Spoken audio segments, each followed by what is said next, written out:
Hey folks, Jim Thomas here, Fitness Management and Consulting, and welcome to our channel today. I appreciate y'all being here. And if you're new to the channel, if you're finding us that very first time, welcome as well. It's great to have you. And our topic for you today, it's how to stop being overwhelmed and take control of your gym. How to stop from being overwhelmed and take control of your gym. Now, before we get into our topic today, just a quick reminder, my focus, my mission here in the channel is I want to bring as much information as I can to as many people as I can, across the globe. And the best way I can do that is when you choose to subscribe to the channel. So if you've not yet done so, please take a moment, hit that subscribe button. We appreciate it. If you've already done that, thank you. And then to learn more about me, learn more about my company and how we can help take your business that next level, be sure to check out those links below. And for you folks who are looking to open a new gym, you need funding. If you have an existing operation, you might need some working capital. We can help provide funding for up to $400,000. It's unsecured.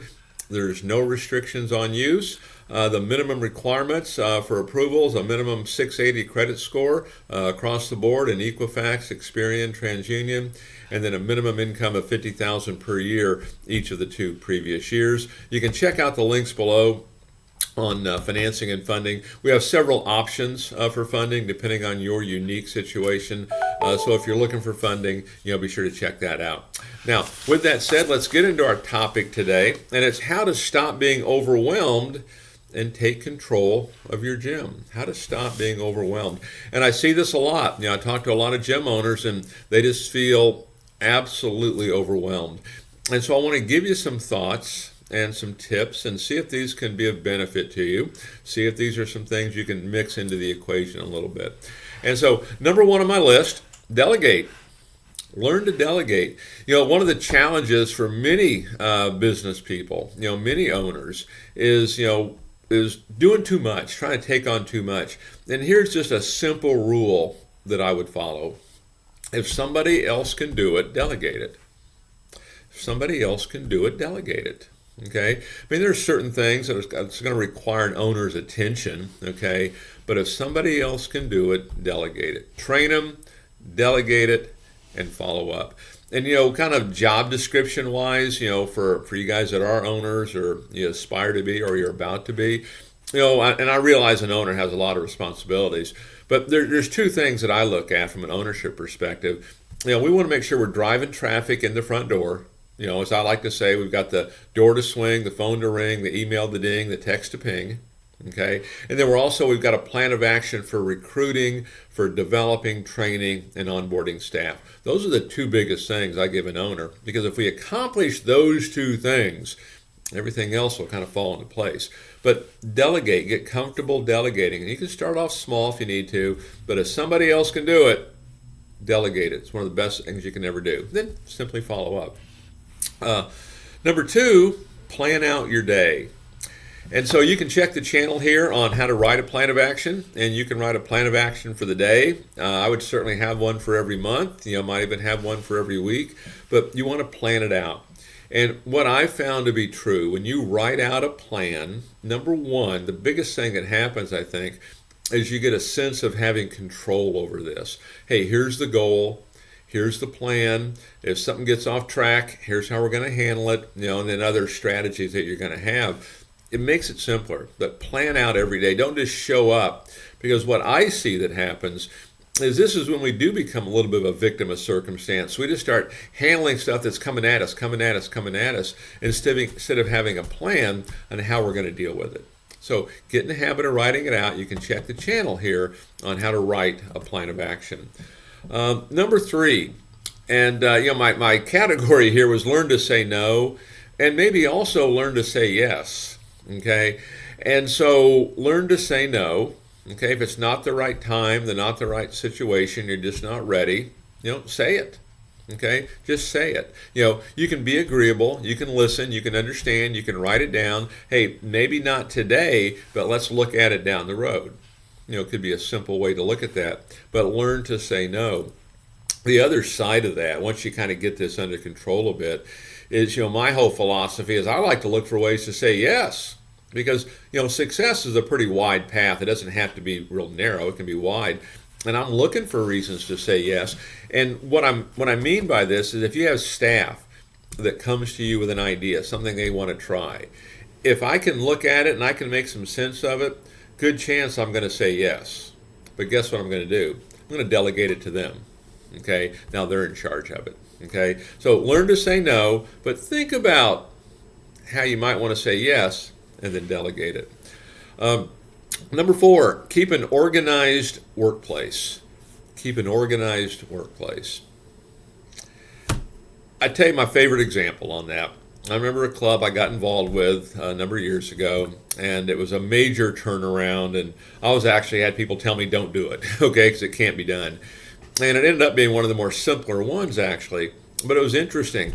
When I first got there, it was totally disorganized. Okay, and we had the guest register, the follow-up sheets, the telephone inquiry sheet, they were all over the place, and we simply had to reorganize. Here's how we're going to do it. But when you look at your gym, you look at your workplace, how do we take telephone inquiries? How are they logged in? How are they followed up on? When a customer registers in, how organized are we on that?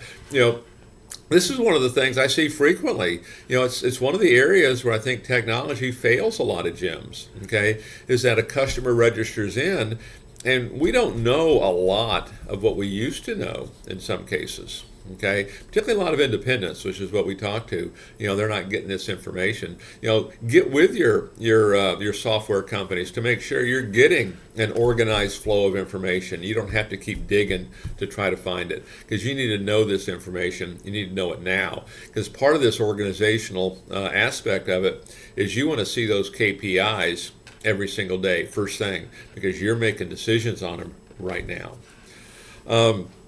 Number 5, focus on one task at a time. It's kind of a modern issue a little bit, and there's really nothing wrong necessarily with multitasking, but you get too much going on all at the same time, you're going to get overwhelmed. Okay? And I know I talk to a lot of folks, and what's your biggest challenge? And their biggest challenge, a lot of them will say, is getting notifications on their computer when they're on the phone with somebody. Well, turn them off. Okay? Don't try to do too much at the same time.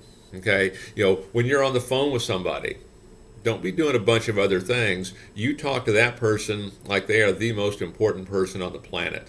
Okay? Get focused on that one thing and give it the attention that it deserves, and give that person, the attention that they deserve. Number 6 on my list of how to stop being overwhelmed and take control of your gym. Don't neglect your number one asset. Number one asset's you. Okay, whether it be from a physical standpoint, a mental standpoint, whatever it might be, don't neglect your number one asset. Protect your number one asset. Make sure you keep eating right. Make sure you keep working out. That's why you got in the business, right? If you need time alone, make sure you have that quiet cup of coffee at the coffee shop. Make sure you go out for that morning run. Whatever it is that you like to do, protect your most valuable investment. Without you, this thing's not going to exist, okay? So make sure it gets protected. Number 7, this one's a big one, actually, and when we talk about stop being overwhelmed, take control of your gym, write it down. When you have to do something, write it down. Oh, I'll remember it. No, you won't. Okay, at least not all of it. There'll be something that slips through. Write it down. And don't write it down on a Post-it note. Either carry a legal pad with you, use something like Google Keep or Evernote or whatever you like to do, but write it down all the time. Number 8, this kind of gets back to, perhaps kind of protecting your number one asset, but, make sure you have balance in what you're doing. Okay, what's important to you?